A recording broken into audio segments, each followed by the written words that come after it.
Sementara itu, Kopda Eria Ageng yang menjadi korban jatuhnya pesawat Hercules C-130 di Medan, Sumatera Utara tidak dapat mewujudkan keinginannya untuk mengajak kakak kandungnya terbang. 6 bulan yang lalu korban pulang ke kampung halamannya di Kulon Progo, Jawa Tengah untuk menyampaikan keinginannya itu.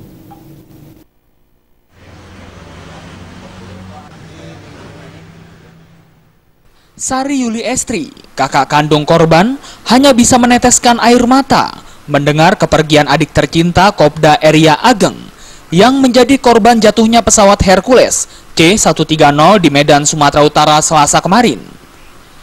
Eria Ageng merupakan anak bungsu dari 5 bersaudara pasangan Mujiono dengan Waji Soyem, warga Pengasih, Desa Pengasih, Kulon Progo, Jawa Tengah.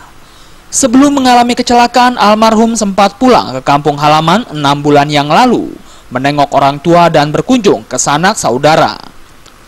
Komunikasi korban dengan orang tua pun lancar setiap 5 hari sekali, melalui sambungan telepon, menanyakan kabar maupun meminta doa restu jika Eria ingin melanjutkan pendidikan lagi. Keluarga korban tak punya firasat apapun jika Eria Ageng menjadi korban kecelakaan pesawat Hercules. Korban meninggalkan istri dan 1 orang anak yang masih berumur 5 tahun.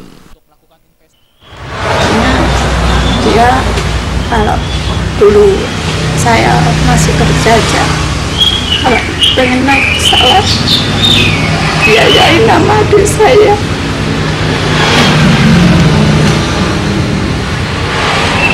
Udah sampean, Mbak? Udah pernah naik pesawat dan dibiayai materi?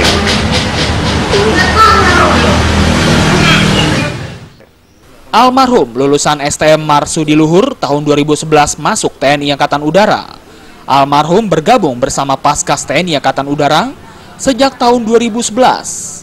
Sejak duduk di Sekolah Dasar 1 Negeri Pengasih, SMP Pengasih, hingga STM Marsudi Luhur, almarhum dikenal pintar dan suka menolong.